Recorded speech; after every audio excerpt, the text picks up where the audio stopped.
کہ ہم مسجد نبوی میں جمع تھے، ہمارے پاس رسول اللہ صلی اللہ علیہ وسلم تشریف لائے اور خطاب فرمایا، یا معشر المسلمین، اے مسلمانوں کی جماعت، مسلمانوں کا معاشرہ۔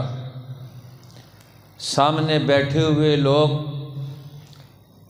وہ کچھ لوگ ہیں، لیکن اللہ کے پیغمبر خطاب فرماتے ہیں تو یا معشر المسلمین کہہ کر خطاب فرماتے ہیں کہ مسجد میں آنے والا طبقہ وہ پورے معاشرے کا نمائندہ ہوتا ہے، پوری جماعت کا نمائندہ ہوتا ہے۔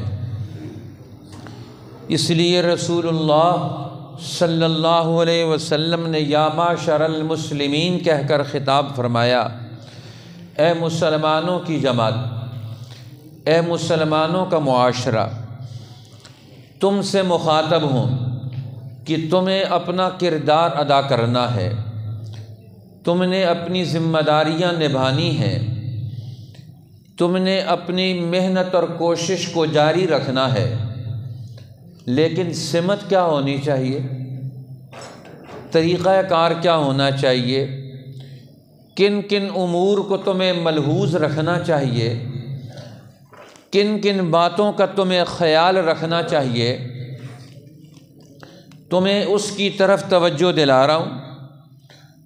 فرمایا، حضرت جابر بن عبداللہ کہتے ہیں ہم جمع تھے، گویا رسول اللہ صلی اللہ علیہ وسلم کے انتظار میں ہے، مسجد میں آ کر اللہ کے پیغمبر کا انتظار کرنا، علم نبوت کے حصول اور اس کے سیکھنے کے شوق اور ذوق کیے صحابہ کرام کا کہ وہ اپنا حال بیان کرتے ہیں، خرج علینا رسول اللہ صلی اللہ علیہ وسلم ونحن مجتمعون، رسول اللہ کی آمد سے پہلے ہم مسجد میں جمع تھے، بیٹھے ہوئے تھے، تو جو وقت ملتا ہے وہ مسجد میں آ کر مسجد کے تقاضوں کو پورا کرنے کے لیے جو مسجد سے رہنمائی ملتی ہے اس کو سیکھنے اور سمجھنے کے لیے وقت لگانا، نہ کہ مسجد میں آ کر اپنی باتوں میں آدمی لگا رہے،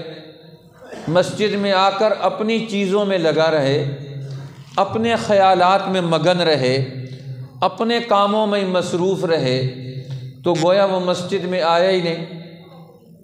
مسجد میں جو آیا ہے اب اس نے مسجد کو ذہنی طور پر بھی جسمانی طور پر بھی اپنا وقت مسجد کو دینا ہے۔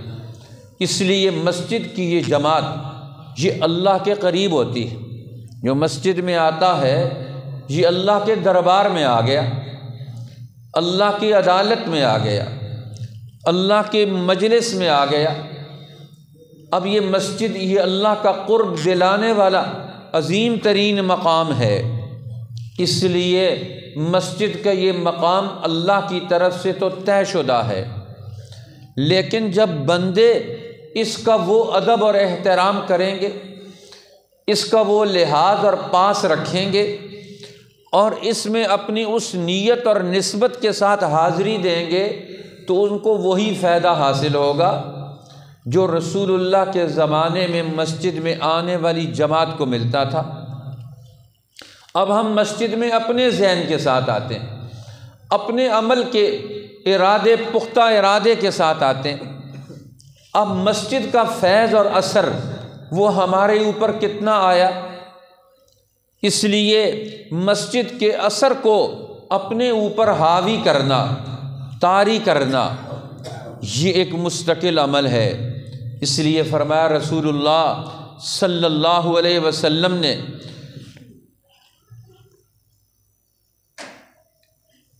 کہ قیامت کے دن اللہ کے قریب ترین اس کے عرش کے سائے میں 7 قسم کے لوگ ہوں گے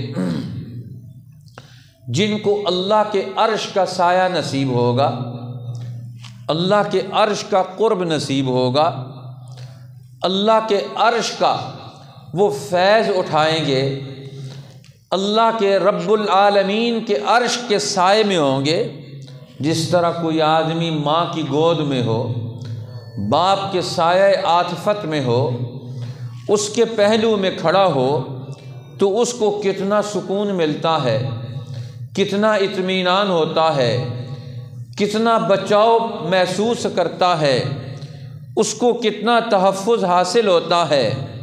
جس کو اللہ کے عرش کا سایہ مل جائے وہ کتنا عظیم ترین نفع مند عمل اس کو حاصل ہو گیا۔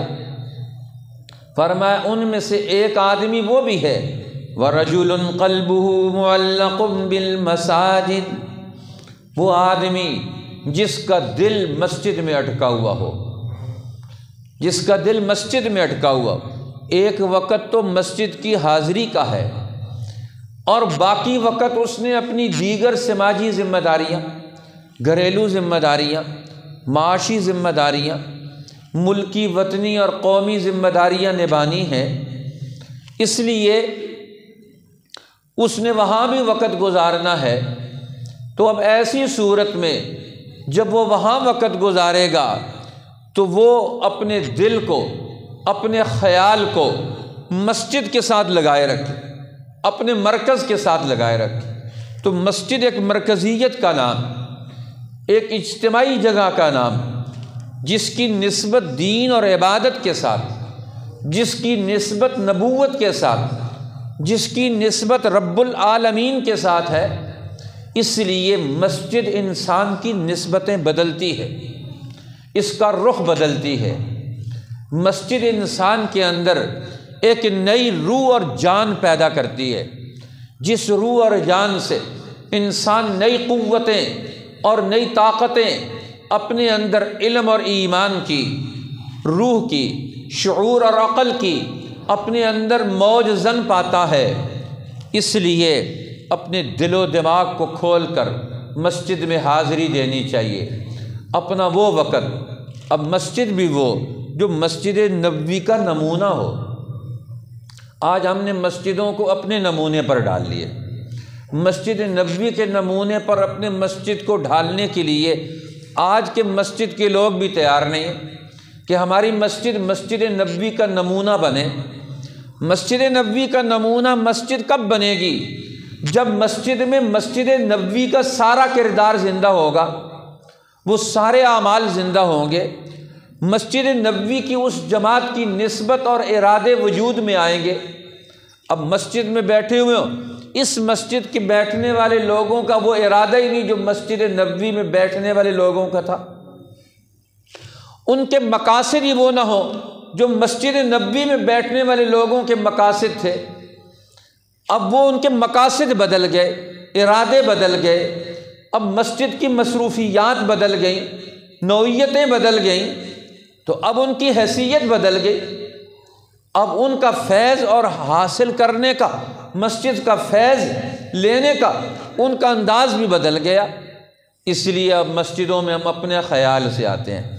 حضرت جابر بن عبداللہ رضی اللہ تعالیٰ عنہ فرماتے ہیں خرج علینا رسول اللہ صلی اللہ علیہ وسلم ونحن مجتمعون، ہم اب مسجد میں بیٹھے ہوئے تھے کہ رسول اللہ صلی اللہ علیہ وسلم ہمارے پاس تشریف لائے اور آپ نے ہمارے اجتماع کو خطاب فرمایا، یا معاشر المسلمین، اے مسلمانوں کی نمائندہ قوت، اے مسلمانوں کا معاشرہ، غور کرو، میں تم سے مخاطب ہوں، تمہیں توجہ دلا رہا ہوں کہ تم اپنی حیثیت، اپنا رخ متعین کرو۔ اتقوا اللہ، پہلا حکم یہ ہے کہ اللہ کا ڈر پیدا کرو، دنیا کا ڈر، شیطانوں کا ڈر اور دنیا کی منفی قوتوں کا ڈر، دنیا کے باطل کا خوف، ظالموں کا خوف اپنے دل سے نکالو۔ اتقوا اللہ، اللہ سے ڈرو، اپنے اندر تقوی پیدا کرو، اللہ کا ڈر پیدا کرو، اپنے اندر اللہ کا عظمت اور جلال، اس کا اثر اور نفوذ اپنے دلوں میں محسوس کرو، اور تمہارا جسم، تمہارا ذہن اور تمہارے سارے اقدامات اب اس اللہ کے ڈر کے نتیجے میں ہونے چاہیے۔ اب یہ تمہارے اندر اللہ کا خوف اور اللہ کا ڈر اور تقوی یہ حاوی ہونا چاہیے۔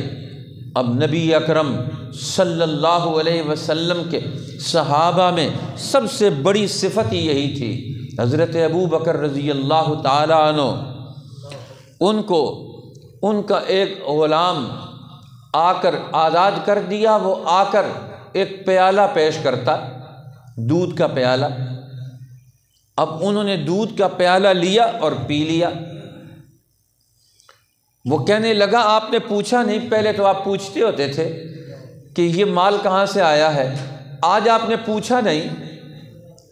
انہوں نے کہا ہمیں سمجھ آتی تھی کہ آپ نے ہمارے پاس اتنا وقت گزارا ہے اور ہماری زندگی کے اصول اور ضابطوں کا تمہیں علم ہے، اب تمہیں پتہ چل گیا ہوگا کہ تم نے کیسے کون کون سی چیزیں ہم استعمال کرتے ہیں، ان کی نوعیت کیا ہے۔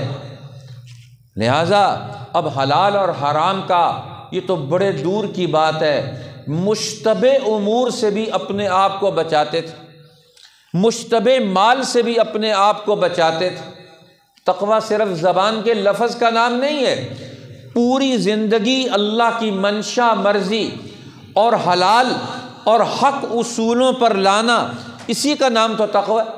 ہر برائی کو، ہر گناہ کو، ہر غلطی کو وہ قرآن کی تعلیمات کے آئینے اور روشنی کی اینک لگا کر اپنی زندگی کا مطالعہ کر کے زندگی سے ہر گناہ کو، ہر برائی کو، ہر خرابی اور ظلم کو نکالنا، یہی تو تقویٰ۔ تو اب ہمیں بتا یہ پیالہ کہاں سے لایا؟ انہیں کہنے لگا میں جہالت کے دور میں کہانت کا کام کرتا تھا اور کوئی ٹونا ٹپا کرتا تھا، تو اس دور میں نے کچھ ٹونا ٹپا کیا تھا، وہ لوگ مجھے اب ملے اور انہوں نے بطور گفٹ کے مجھے یہ دودھ کا پیالہ دیا، تو میں نے کہا میں یہ پیالہ آپ کو ہی دے دوں۔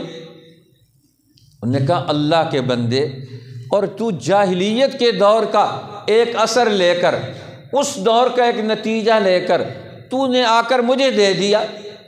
اب فوراً انہوں نے اپنے گلے میں انگلی ڈال کر اس دودھ کو قے کیا اور قے کر کے اسے نکالا، تاکہ ایک مشکوک مال، واضح اور قطع حرام نہیں ہے، صرف مشکوک نوعیتیں، مشکوک نوعیتوں کو بھی اپنی زندگی میں داخل نہیں ہونے دیتے۔ اب اللہ کے پیغمبر مسلمانوں کو یہ تلقین کرتے ہیں اتقوا اللہ، اللہ سے ڈرو۔ ایک صحابی رسول فرماتے ہیں میں ایک دفعہ اپنے گھر میں اپنے غلام کو، اپنے نوکر کو اس کے کسی جرم کی وجہ سے سزا دینے لگا کہ پیچھے سے مجھے آواز آئی اے اللہ کے بندے اتق اللہ، اللہ سے ڈر۔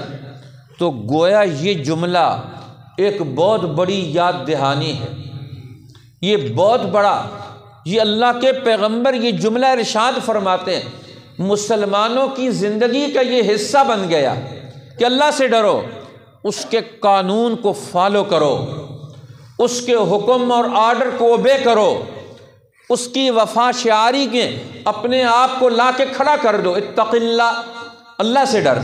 یہ جملہ کان میں پہنچا تو فوراً رک گئے، وہیں کھڑے ہو گئے اور پیچھے مڑ کے دیکھا تو رسول اللہ صلی اللہ علیہ وسلم فرمایا اگر تو اس کے جرم کے مطابق اسے سزا دے گا، اتنی بات کی تو تجھے اجازت، لیکن تیری سزا اس کے جرم سے بڑھ گئی تو کل قیامت میں تجھ سے مواخذہ ہوگا، اللہ تعالیٰ پوچھے گا۔ اب یہی تقویٰ ہے کہ انسان اللہ کے حکم اور ڈر کی بنیاد پر زندگی بسر کرے۔ اب ایک آدمی حضرت عمر کی خدمت میں آیا اور اس نے آ کر کہا، عام آدمی، اتق اللہ، اے عمر اللہ سے ڈر۔ کسی نے کہا کہ تو امیر المومنین کو کہتا ہے اللہ سے ڈر۔ آپ نے فرمایا اس کو کہنے دو، ہمارے اوپر بھی یہ لاگو ہوتا ہے کہ ہم بھی اللہ سے ڈریں، اللہ سے ڈریں، اللہ سے ڈر کر اللہ کے حکم کی تعظیم اور اس کی تکریم اور اس کی اطاعت اور وفا شعاری میں وقت گزاریں۔ اس لیے یہ جملہ قرآنی تعلیمات کا یہ حاصل ہے جو رسول اللہ نے خطاب فرمایا، یا معاشر المسلمین اتقوا اللہ، اے ایمان والو اللہ سے ڈرو۔ اور اتقوا اللہ کا لفظ یہ قرآن حکیم میں بھی بار بار آیا ہے، یا ایھا الذین آمنوا اتقوا اللہ حق تقاتہ، اے ایمان والو اللہ سے ڈرو جیسے ڈرنے کا حق ہے۔ اسی لیے مفسر قرآن ترجمان القرآن حضرت مولانا عبید اللہ سندھی رحمۃ اللہ علیہ، جنہوں نے 12 سال حرم کعبہ میں قرآن حکیم کی تعلیم اور تفسیر اور اس کی تعلیمات کا درس دیا، بڑے بڑے اہل علم کو، علماء اور محدثین اور فقہاء ان سے آ کر سیکھتے تھے۔ وہ فرماتے ہیں قرآن حکیم کی یہ بھی ایک اصطلاح ہے کہ اللہ سے ڈرو۔ اس کا مطلب کیا ہے؟ ساری دنیا انسانیت میں قرآن حکیم کے حکم کے مطابق عدل اور انصاف قائم کر کے دکھاؤ۔ تقویٰ کا مطلب کیا ہے؟ ساری دنیا انسانیت کے لیے تم عدل و انصاف قائم کر کے دکھاؤ۔ قرآن حکیم اتقوا اللہ کا یہ معنی لیتا ہے کہ اللہ سے ڈرو۔ اللہ تو ساری دنیا کا نظام چلا رہا ہے، ساری کائناتوں کا رب ہے۔ جب اللہ سے ڈریں گے تو اللہ کی ساری مخلوق کے لیے ہم کوئی نقصان دہ پہلو اور نقصان دہ عمل اختیار نہیں کریں گے جس سے کسی بھی مخلوق کو نقصان ہو، کسی بھی بندے کا نقصان ہو، کسی بھی مسلمان کا نقصان ہو۔ تو مسلمان تقویٰ کی بنیاد پر یہ عدل و انصاف کا نمائندہ بنے گا۔ اسی لیے تو قرآن حکیم نے کہا اعدلوا هو اقرب للتقوی، عدل کرو، یہ تقویٰ کے سب سے زیادہ قریب ہے۔ یہ تقویٰ کے سب سے زیادہ قریب دین کا کون سا عمل ہے جس سے انسان متقی قرار پائے گا؟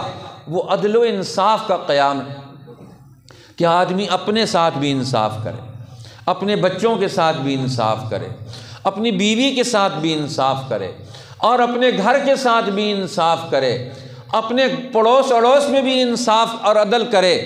اسی طرح پوری زندگی کے ہر دائرے میں وہ عدل و انصاف کو اختیار کرے۔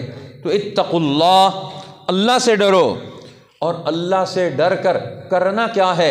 وصلوا ارحامکم، اپنے رشتہ داروں کے حقوق ادا کرو۔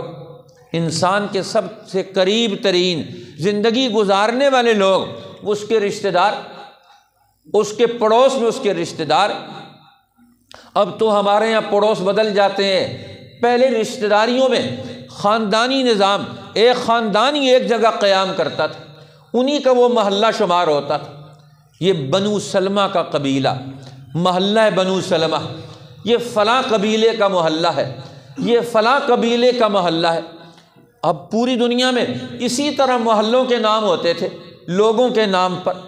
تو اب یہ قریب ترین رشتہ دار ہی رہتے ہیں، انہی سے زیادہ اٹھنا بیٹھنا ملنا جلنا لین دین کرنا ہوتا ہے۔ اب یہ غمی خوشی بھی ان کی انسان انہی کی زندگی کے دائرے میں گھومتا ہے سب سے زیادہ۔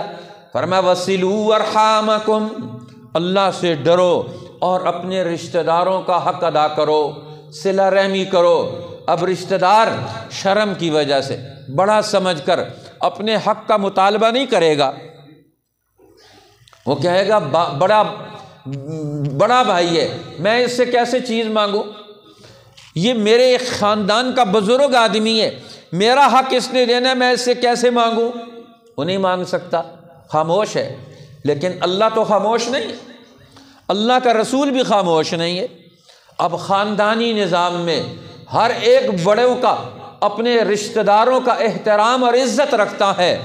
اس عزت اور احترام کے دائرے کی وجہ سے بہت سارے لوگ بہت سارے اپنے خاندان کے چھوٹوں کے حقوق کو وہ جو ادا نہیں کر رہے، جان بوجھ کر یا غفلت کی وجہ سے۔ اللہ کے پیغمبر جب مسجد میں آئے خطاب کر کے اتقوا اللہ کہہ کر پہلا حکم یہ سنایا کہ تم جہاں جہاں سے آئے ہو وہاں واپس جا کر اپنی زندگی کے ان کاموں کا مطالعہ کرو۔ کیا تم اپنے رشتہ داروں کے حقوق ادا کر کے آئے ہو؟ وَصِلُوا أَرْحَامَكُمْ، اپنے رشتہ داروں کے ساتھ صلہ رحمی کرو، ان کے رشتے کی بنیاد پر جو تم سے حقوق وابستہ ہیں ان کو ادا کر کے آؤ۔ فَإِنَّهُ لَيْسَ مِن ثَوَابٍ أَسْرَعَ مِن صِلَةِ الرَّحِمِ، فرمایا سب سے جلدی ثواب اور سب سے جلدی نتیجہ اور سب سے جلدی اجر جو دنیا میں مرتب ہوتا ہے وہ صلہ رحمی کی بنیاد پر ہوتا ہے۔ جو آدمی صلہ رحمی کرتا ہے اللہ جل شانہ نقد اس کا انعام برکت کی شکل میں، ثواب کی شکل میں، اجر کی صورت میں اسے فوری طور پر دنیا میں عطا کر دیتے۔ اب صلہ رحمی کا اجر اور ثواب اللہ تعالیٰ اس میں دیر ہی نہیں لگاتا، جلدی دے دیتا۔ اب وہ جلدی اجر اور ثواب بندے کو کیا ملتا ہے؟ رسول اللہ صلی اللہ علیہ وسلم نے ایک دوسری حدیث پاک میں بھی اسے ارشاد فرمایا وہ جو آدمی یہ چاہتا ہے کہ اس کی عمر میں، اس کی صحت میں، اس کی جان میں، اس کے مال میں اللہ تعالیٰ برکت پیدا کر دے، فَلْيَصِلْ رَحِمَهُ، وہ صلہ رحمی کرے، وہ اپنے رشتہ داروں کے حقوق ادا کرے۔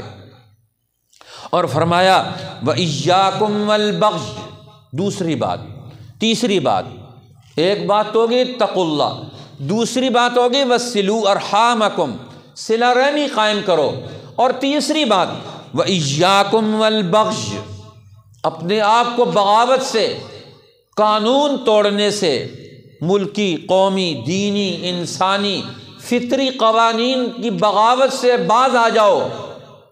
جو لوگ قانون فطرت کو پامال کرتے ہیں، دین کے قانون کو پامال کرتے ہیں، اپنے ملک اور وطن کے عادلانہ قوانین جو انسانوں کی، کل انسانوں کی ترقی کے لیے قانون بنائے جاتے ہیں۔ اب تو ہمارے یہاں قانون بنائے جاتے ہیں ایک طبقے کے لیے، خاص بڑے وڈیرے لوگوں کے لیے، کہ ان کو کیسے بچایا جائے، ان کو کیسے نوازا جائے۔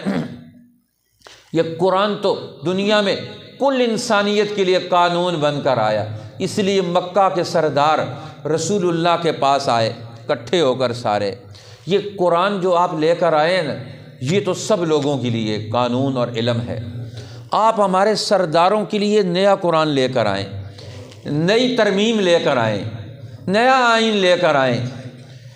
ائت بقرآن غیر ھذا او بدلہ، آپ ہمارے لیے نیا قرآن لائیں جس قرآن میں صرف سرداروں کے، وڈیروں کے، مالداروں کے، حکمرانوں کے صرف ان کے حقوق محفوظ ہوں، صرف ان کے حوالے سے ترقی دینے کا قانون موجود ہو۔ ہمارے لیے کوئی نیا قرآن لے کر آئیں، اگر نیا نہیں لا سکتے تو صرف اسی میں استثناء کر دیں، ایکسیپشنل کیس کے طور پر ہمارے نام لکھوا کر ہمارے لیے قانون میں، قرآن کے قانون میں تھوڑی سی تبدیلی کروا دیں۔ 18ویں ترمیم، 25ویں ترمیم، 26ویں ترمیم، پاکستان کے آئین میں روزانہ ترمیمیں ہوتی ہیں، عوام کو کوئی فائدہ نہیں ہوتا۔ اب بڑا طبقہ سارے فائدے اٹھاتا ہے ترمیموں سے، قانون بھی ان کے ارد گرد گھومتا ہے، قانون والے بھی ان کے ارد گرد گھومتے، اور ساری پروٹیکشن دینے والی ساری قوتیں وہ انہی کے ارد گرد گھومتی ہیں۔ اس لیے قانون کا تحفظ اسی کو، انہی کو حاصل ہوتا ہے۔ لہٰذا کہتے ہیں قرآن بدل کے لے آؤ۔ اب قانون کو بدلنا یا قانون حق سے اور قانون انصاف کی بغاوت کرنا، چلتے ہوئے عادلانہ نظام کو توڑنا، یہ بھی بہت بڑا جرم۔ اس لیے دنیا کی مجرم قوموں میں سب سے زیادہ مجرم قومیں وہ ہیں جنہوں نے دنیا میں عادلانہ نظاموں کو توڑا ہے، عادلانہ حکومتوں کو توڑا ہے۔ وہ حکومتیں جو اپنے عوام کو انصاف دیتی، حقوق دیتی، ترقی دیتی ہیں، علم دیتی ہیں، شعور دیتی ہیں، حفاظتیں دیتی ہیں، کوئی ظالم ان کے اوپر چڑھائی کر کے ان نظاموں کی بغاوت کرے اور ان عادلانہ نظاموں کو توڑنے کی کوشش کرے تو فرمایا یہ بھی سب سے بڑا جرم ہے۔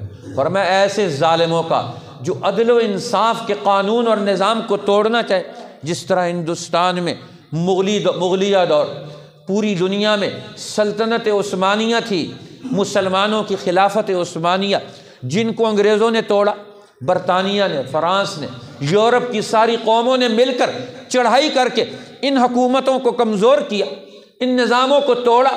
جب حکومتیں ٹوٹ گئی، کمزور ہو گئی، ان کے مال پر، وسائل پر قبضہ کر کے لوٹ مار کی۔ اور ان بغاوتوں میں کئی مسلمانوں نے باہر سے آنے والے ظالموں کا ساتھ دیا، ان کا تعاون کیا، باغیوں کا، سرکش قوتوں کا۔ یہ ہر دور میں باغیوں اور سرکش قوتوں کا ساتھ دینا، چلتے ہوئے نظام کو توڑنا، یہ سب سے بڑا جرم۔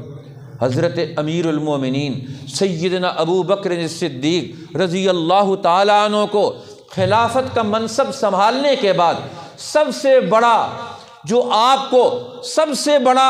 جو اس دور میں آپ کو پیش آیا، واقعہ پیش آیا، سب سے بڑا حادثہ جو پیش آیا وہ بغاوت کا ہی تھا۔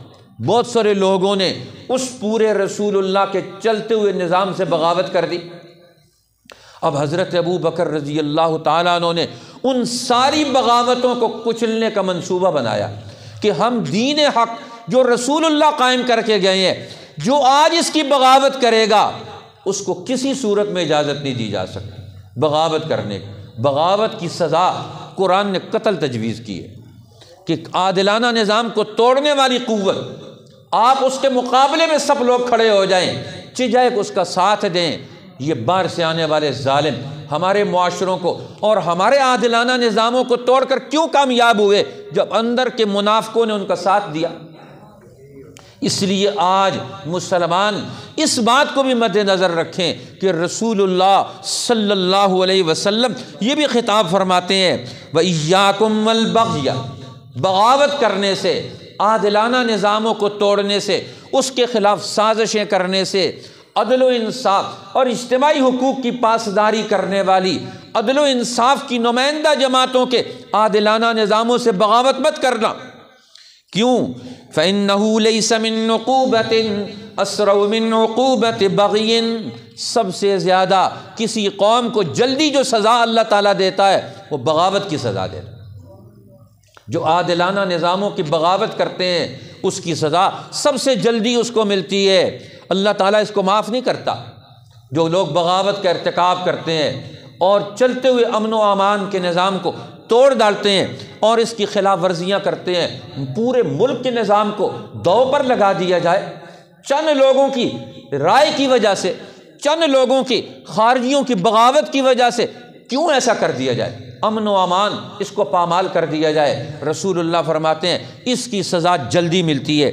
اور چوتھی بات یہ فرمائی وَإِيَّاكُمْ وَعُقُوقَ الْوَالِدَيْنِ، والدین کی نافرمانی سے اپنے آپ کو بچاؤ۔